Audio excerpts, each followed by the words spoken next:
out and say, Jesus isn't Christ, or salvation isn't by grace through faith. But what they did is they came in, and the purpose of a false teacher was just to deceive, just to twist. So they would say, yes, salvation by faith, it's salvation by grace through faith, but we need to add a little bit, or plus. And what they added was they added circumcision, they added the Mosaic law, they added days and months. As we go through the book, we'll deal with all of these. Chapter 4 of this book talks about how they were adding the days and the months, and they added these things. This is the purpose for which Paul wrote this letter. And that's one of the things we talked about in the intro. When Paul wrote this letter, it's not like, Brother Jerry, we look at this book and we begin to study it, and it's like, let's study doctrine, let's learn some things. But that's not how it was when Paul wrote this letter. When Paul wrote this letter, and he writes about adding, and he writes about twisting the gospel, he's writing to people who added, and he's writing to people who twisted. He's writing this to deal with exactly what was happening. He's calling out what was going on. And so he writes this letter to defend the gospel. Comes out in verse 4. He defends the gospel. At the very beginning, there's no pat on the back. There's no commendation, which there even is to the Corinthian church. Right in the beginning of this book, he calls out his first purpose. It's to defend the gospel. And the gospel is simply everything done by Jesus. Jesus gave himself for our sins. Jesus is the one who delivers us from this present evil world. And he does this according to the will of his Father, according to God. Because he is the Son. It's the Son. It's the Father. He's God himself. He rolls this out, and he protects, and he throws out his statement about the gospel in the very beginning in verse 4. Then he goes to verse 6, and he's talking to these people, and he says, I marvel, I'm surprised, I'm shocked. I can't believe that ye are so soon removed from him. Removed from, well, they just twisted it a little bit. Maybe we just added a little bit. No, Paul splits nothing, and he says, what you have done has removed you from Christ. It separated you. And I can't believe that you did this. You thought you were adding to the gospel, but it wasn't the gospel. What you've done is distorted it. And now, verse 7, which is not another, but there be some that trouble you that would pervert the gospel. He said, you're removed from it. Then he goes on to verse 8 and 9, two very scary verses. But though we or an angel from heaven preach any other gospel unto you than that which we have preached unto you, let him be accursed, let him be cast off, let him be set aside for destruction. As we have said before, so say I now again, if any man preach any other gospel, if they're doing it now, and Brother Jerry, why he's saying this, why he's saying, if there be anybody who is doing this now, guess what? There were people who were doing this now. He is directly speaking to what was happening. He is saying to those of you who are doing it right now, be accursed. Be set apart for destruction. That gets us to verse 10, where we're going to pick up. But there's some things we got to get settled a little bit first. And so that's where we'll spend our time in the beginning. So what we know false teachers came in and attacked the salvation, the doctrine of salvation by grace alone. When they attacked that doctrine, what they did is they attacked that lifestyle of grace, an attitude of grace, of being dependent, of gratitude, of humility, of love, which leads into obedience, of giving grace. Because what happens when you begin to add works, when you begin to make this a religion of what you can do, you add striving and you add self-reliance. You even add a little arrogance and maybe a judgmental attitude. It always happens. The great picture we have is in Luke 18, where he gives the parable about the Pharisee and the publican. Two men go to the house to pray. And one says, I thank my God I'm not like this one. Why? Why, Heather? Because of all the things I do. Because I tithe, and I go, and I worship, and I keep. You see, all these things that I do, they make me acceptable. They give me my value. But on the other side, you had the publican who said, please give me grace because I'm nothing but a sinner. And who went away? And so Paul's fighting for this picture because when they attack that doctrine, they attack the very lifestyle, the very picture of what we should be. And we ended last week with the idea of maybe we should ask the question of what makes us good. What do we think makes us acceptable?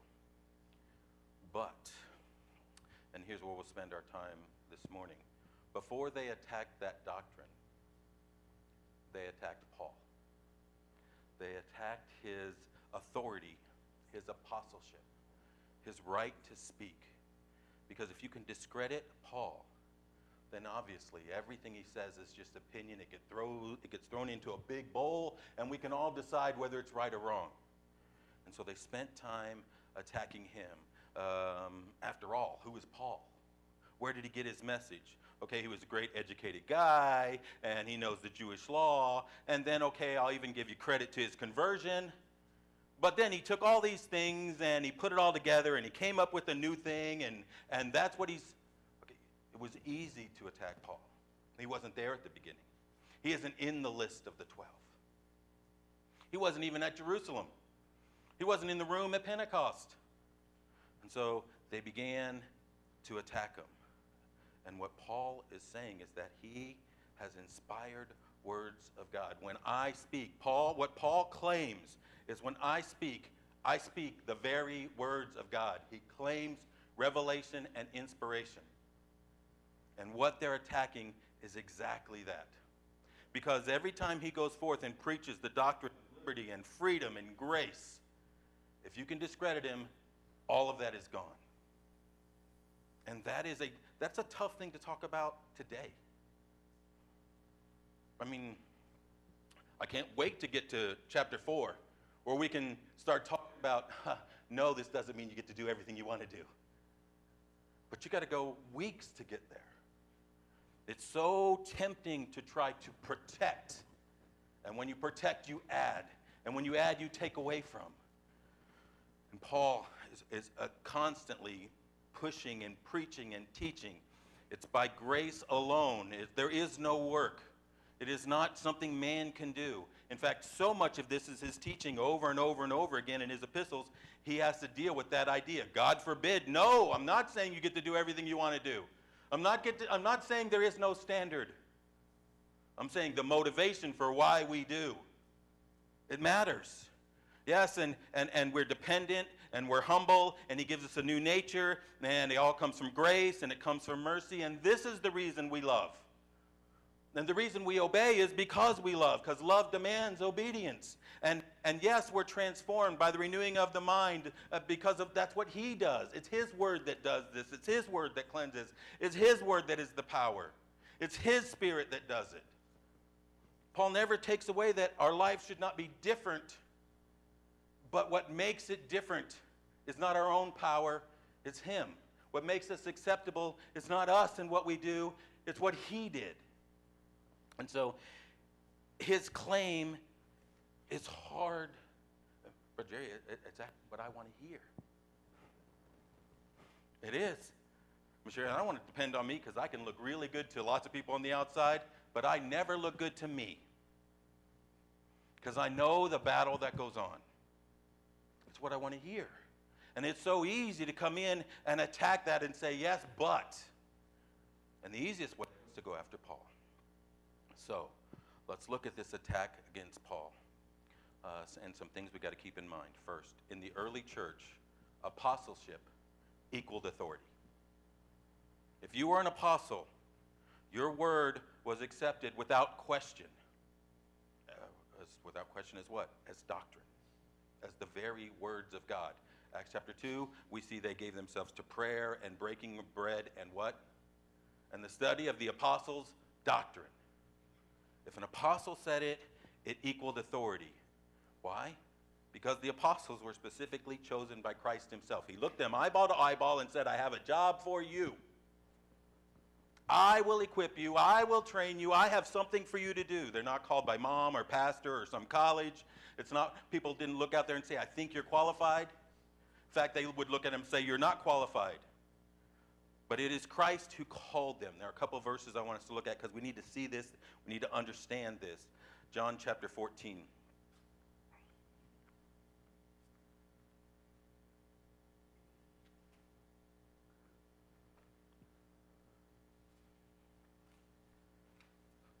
Start in verse 16. Christ is saying that, okay, I've been with you for 3 years. There's a time coming. I'm going to be leaving. It's going to be different. But being it different, I will pray the Father, and he shall give you another comforter that he may abide with you. So I'm going to be leaving. Things are going to be different, but I'm sending someone. I'm going to send the Spirit to be with you. Now go down to verses 21 and through 24, just because I really like these verses. He that hath my commandments and keepeth them, he it is that loveth me. And he that loved me shall be loved of my Father. And I will love him, and will manifest himself to me. 22, 23, verse 23. If a man love me, he will keep my word, and my Father will love him. And we will come unto him, and make our abode with him. He that loveth me not, keepeth not my sayings, and the word which ye hear is not mine, but the Father's which sent me. So he goes in, and he thinks, Brother John, see, I just couldn't miss that part. I love that part.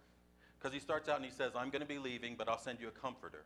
I'll send you someone to help you. In a minute, he's going to tell us what he's going to help them do. But then he goes on and he gives us this test for love. Michelle, you can read those verses and you know what? It's all about obedience and about what we do, and it's about, but that is not the subject of that paragraph. You know what the subject of the paragraph is? It is if you love me. It is about loving me. You love me, I love you. It is this shared relationship, right? That is just, husband-wife stuff right there. If you love me, then this is just going to happen. But the test is about love. It's not backwards. It's not you do this because, no, it's this is what you concentrate on. This is what happens. The result of this is you're going to be obedient. You know how I know you love me? Because you're obedient. It's about the test of love.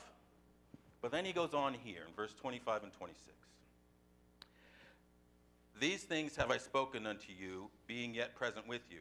I've spent 3 years and I've taught you. Verse 26, but the Comforter, which is the Holy Ghost, whom the Father will send in my name, he shall teach you all things and bring all things to your remembrance, whatsoever I have said unto you. Verse 25, 26, I'm leaving, but I'm going to send you a Spirit, and he will have you remember exactly what I've taught you. As I said it, you can repeat it and write it down. I have called you for this purpose. I have taught you.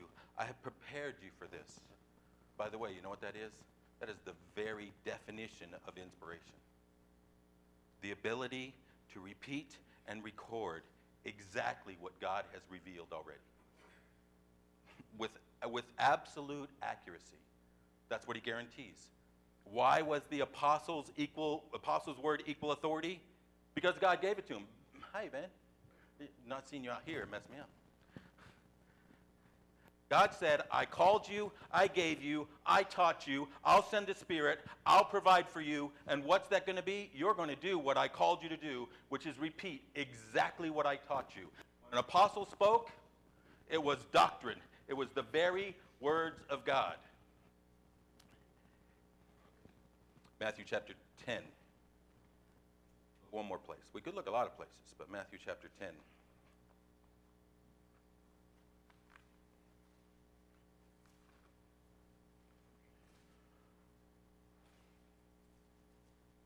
Verse 2, he goes through the names of the apostles. Now the names of apostles are these. Jump down to verse 5. These 12 Jesus sent forth and commanded them, saying, go not in the way of the Gentiles. And here we go, verse 5, we have his commission. I've called you, and now I'm commissioning you to go and to speak. Verses 7 and 8, as you go, this is what you're going to do. You're going to preach, saying the kingdom of heaven is at hand. I'm going to give you power to heal the sick, to cleanse the lepers, to raise the dead, to cast out devils. Freely you've received these things, freely give them out. I'm going to give you signs and wonders so they know that you came from me. Verse 14, and whosoever shall not receive you nor hear your words when you depart out of that house or city, shake the dust off your feet. Paul actually does this in Acts chapter 18. Whosoever shall not receive you nor hear your words. Give it any thought to why it mattered so much whether they hear his words? Because you know where those words came from? They were the very words of God. If they won't listen to your words, they're not listening to my words. But then go down to verse 19. Verse 18. And you shall be brought before governors and kings for my sake, for a testimony against them and the Gentiles. But when they deliver you up, take no thought how or what ye shall speak, for it shall be given you in that same hour what ye shall speak. For it is not ye that speak, but the Spirit of your Father which speaketh in you. Okay, so eye to eye, he chose these men. Eye to eye, he commissioned these men. He said, go and say what I've taught you, what I've told you. But then he says there's going to come a time that you're going to be called in front, you're going to be facing death. You're going to have an opportunity, Brother John, you're going to have an opportunity to speak. But at that time, I want you to understand the things that are going to be brought into your mind, they're not your words, they're not from your heart, they're not all your knowledge put together. They're the very words of God that I'm going to give you as an illustration of revelation and inspiration. He told the apostles, when it comes time for you to speak, I'm going to give you the words. I'm going to tell you what to say. You see, the apostles' words equaled authority because God gave that to them. Now, just a warning about this little passage right here in Matthew chapter 10, because it's often taken and claimed. This is a passage to the apostles. But it is not to you and me.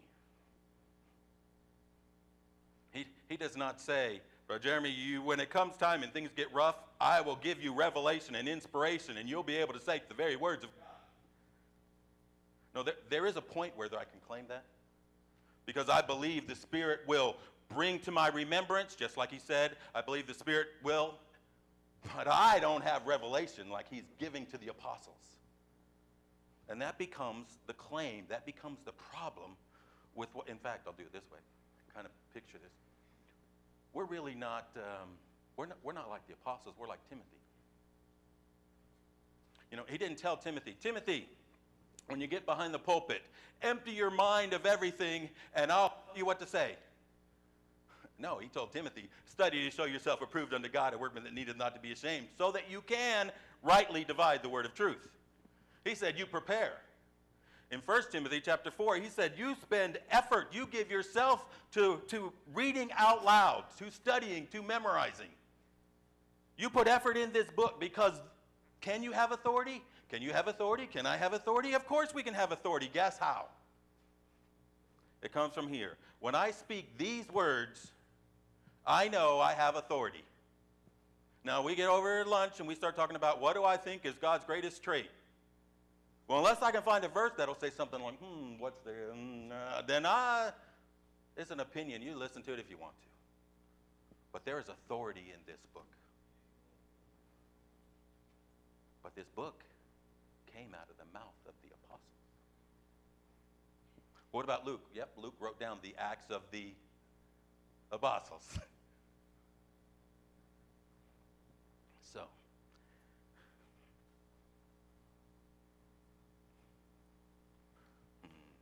time. The apostles had a gift of revelation. They claimed inspiration. They had inspiration. God said he gave them inspiration. My job, your job, it's not like theirs. It's more like Timothy's. We can have authority. It comes only from the Word. Can we? Yes, his words speak through us. But here, back in Galatians, what we're talking about is, did Paul have authority? What we're really talking about is, was Paul an apostle? Because everything rides on that fact. Which is why Paul starts out, Paul an apostle. He is constantly facing this attack and this ridicule. In fact, the reason we know he wrote most of his epistles is because in the first 3 verses somewhere it'll say Paul, an apostle of God. The one we argue about doesn't say Paul, an apostle, so we argue. Outside of that, he declares his apostleship in every book, because all through the ministry he was attacked. He wasn't one of the original 12. He wasn't in Jerusalem at Pentecost. In fact, he didn't even see an apostle until 3 years after his conversion. And this is brought up all the time. Now, by the time we get to the book of Galatians, this does matter. Brother John, by the time we get to the writing of Galatians, all this stuff was settled. Paul had already done his whole first missionary journey. He basically had been sent out and commissioned by the church, the apostles. Peter, in 2 Peter says, Paul speaks the very words of God, the end of the book. But if you didn't like Paul, if you didn't like his style, there was a lot you could do to blur the lines, to tear it down, to limit him, to demean him, to create doubt. And that is what the Judaizers did. They came out and they said, Paul is a self-appointed apostle. He claimed it himself. He takes authority that's not his. In fact, Paul wants to attack me, but Paul is the one who distorts the gospel. He's just a man pleaser. He likes to be important. He was always a big guy when he was with the Jews. Okay, I'll give you his conversion, but then he can't go to the Jews, so he has to go to the Gentiles. He knows the Gentiles won't accept the law. That's a little too tough for them. So he's the one that weakens it. He talks about sin and holiness when he's with us, and then he goes over there and he talks about grace and grace and grace. If you really wanted to get dirty, they could come in there and say, remember Timothy? Yeah, he told Timothy you should go get circumcised because you're going to deal with the Jews. He knows this is right. And they began to attack him. Yeah, this is what happened. See, he got saved, and then he was taught by the apostles. Not true. And he's going to argue with that. Everything we're going to go through here in 10 minutes. But you have to understand the groundwork. He got taught by the apostles. He used to be a big shot, so he's trying to be a big shot again.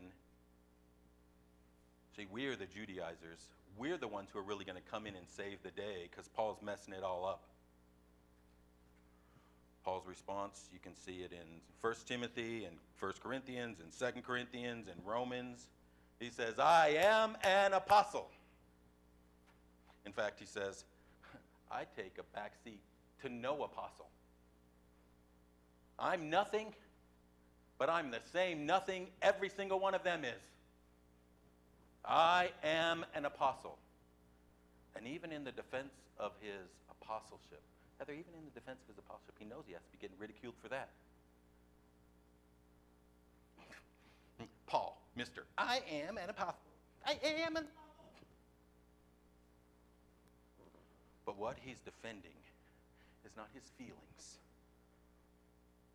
What he's defending, Brother Jerry, is, I know I'm an apostle.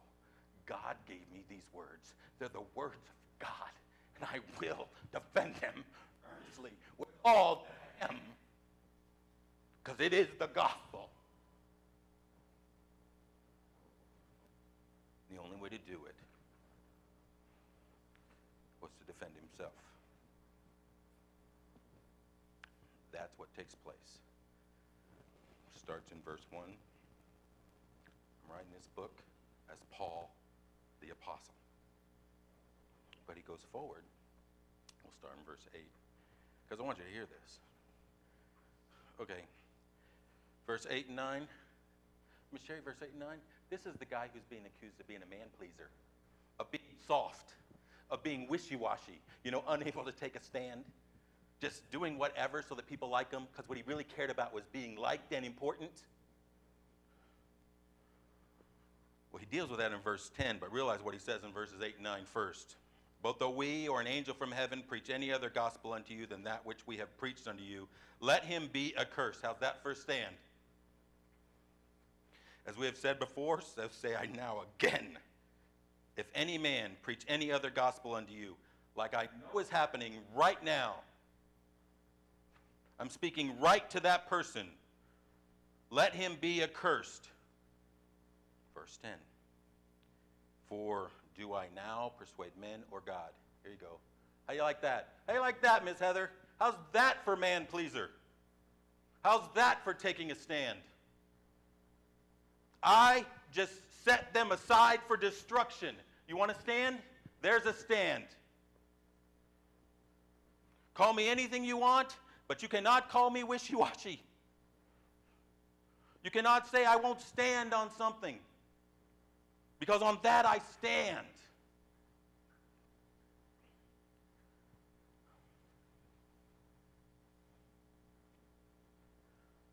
Verse 11, but I certify you, brethren, that is, let me make this perfectly clear. Don't miss this.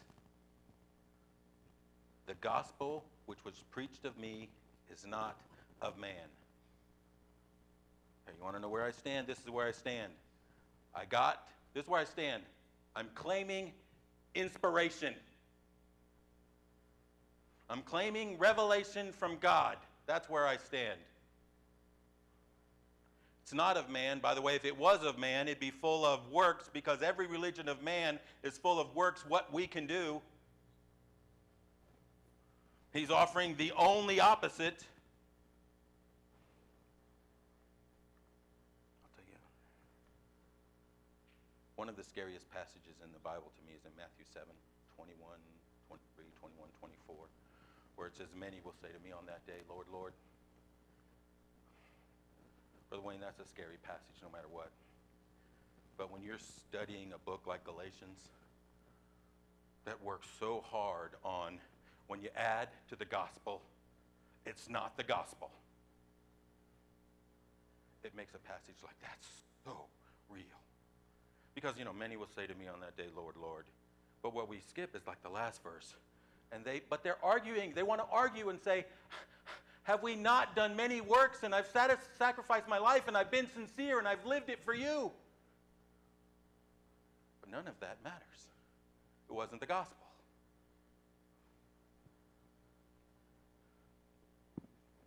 Paul says the gospel that I preached came from God. That's what I'm claiming. It was not taught, verse 12, but it came through revelation. For I neither received it of man, neither was I taught it, but by the revelation of Jesus Christ. Bang. My truth is not passed down. This is not Deuteronomy 6 thing, by the way, which is great. This is not write it and teach it and pass it on along. This is not Timothy, the things which I've taught you, I want you to pass on to faithful men, who will then pass it on and pass it on. That's God's way. This is none of those. This is revelation and inspiration from God, and that's who I am, Paul the Apostle. And my gospel are the very words of God.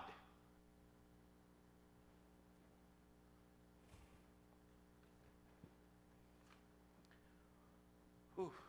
Paul then gives 3 dimensions of proof.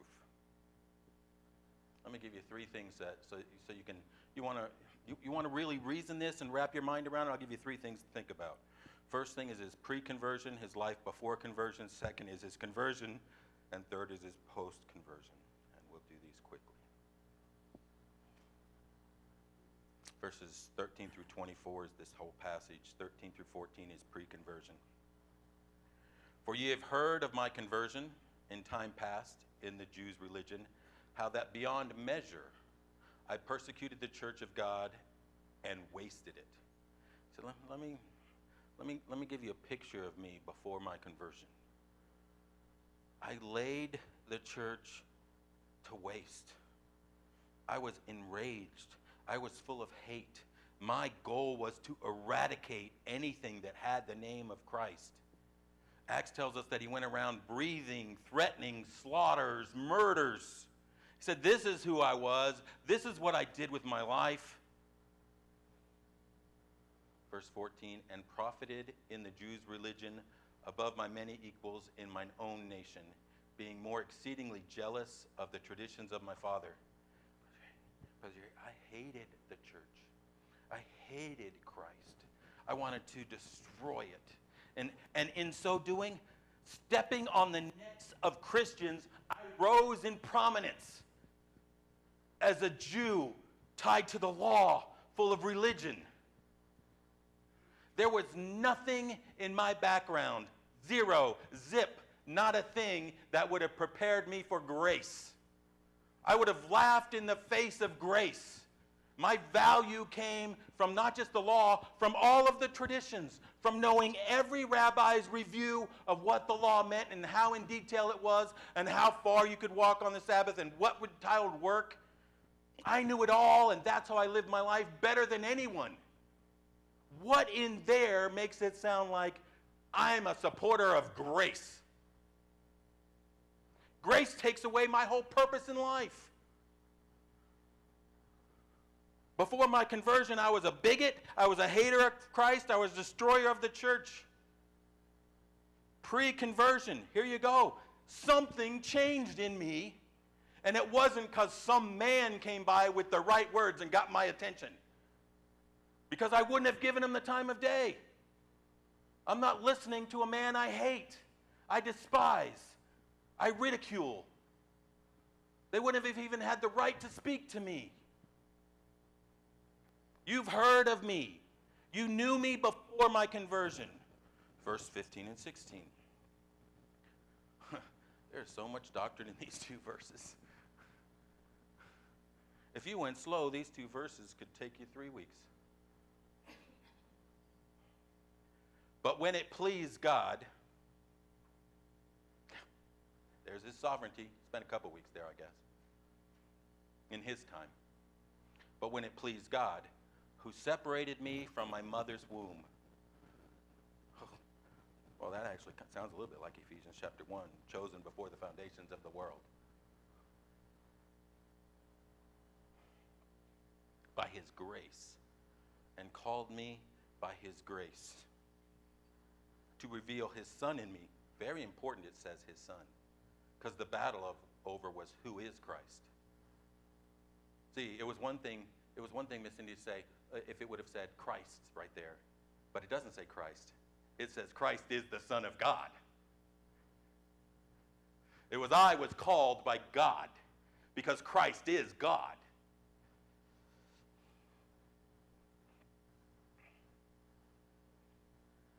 That I might preach him among the heathen. Immediately I conferred not with flesh and blood. You go back to Acts, you'll find out. And immediately he began to preach that Christ was God's Son. Immediately. After making it his life's goal to destroy everything with Christ's name.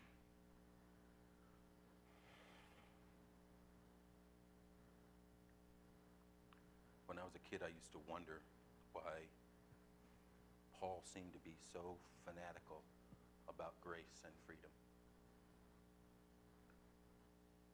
I'll show you, this book really did change my view on life about 30 years ago. But one of the things that helped settle was the answer to that question. You know, why was Paul so fanatical about grace and freedom? Because you know what Paul really received? Grace and freedom.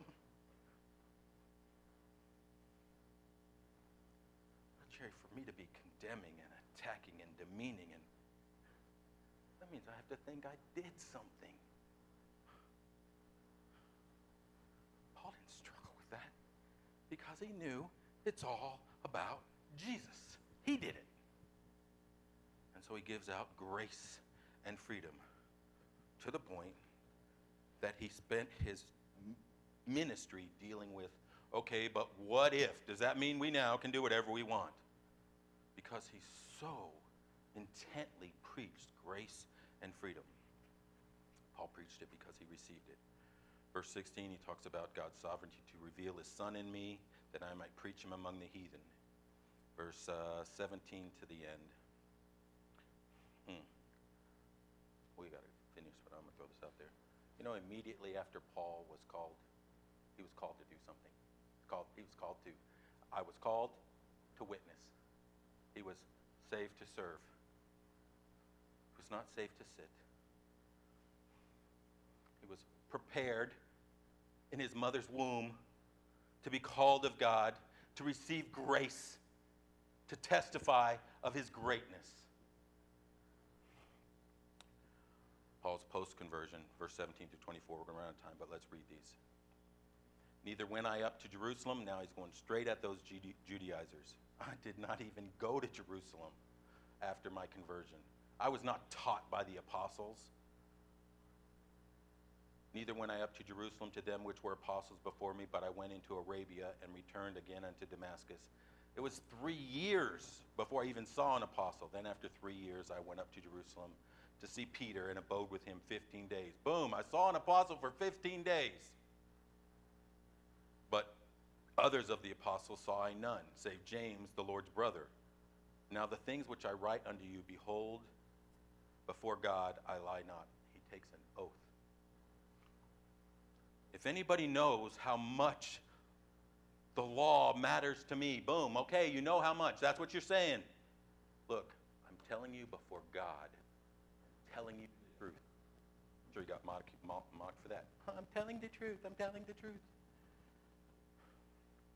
Afterwards I came to the regions of Syria and Cilicia, and was unknown unto the churches of Judea which were in Christ. 3 years later, and they still didn't even know who I was. They didn't know what I looked like, because I didn't spend my time there. They didn't teach me. But they had heard only that he which persecuted us in times past now preached unto the faith which he once destroyed, and they glorified God in me. Paul claims, I have authority. Miss Sherry, Paul says, I speak the words of God. And in speaking the words of God, I'm telling you, this is the gospel. Add nothing to it. For by grace are you saved through faith. Nothing of yourself. Paul claims we're forgiven. Paul tells us we're adopted. Paul tells us we are called. Paul beseeches us to walk worthy of that calling. The question, Brother Jerry, is, okay, we know Paul, an apostle, words which speak with authority. Now what are we going to do in response to them? Let's close in a word of prayer. Lord, we thank you for another day you've given us. We're people who love the book. We thank you for the book. But we ask for clarity of mind and openness of heart. We ask, Lord, that you apply it and that we might walk worthy of what it calls us to. There are many in our church who are sick, who are weak, who are struggling with finances, who are having relationship issues. Lord, please help us be the place that can encourage them, that can lead them, that can show them, that can shine the light. And may our authority to help others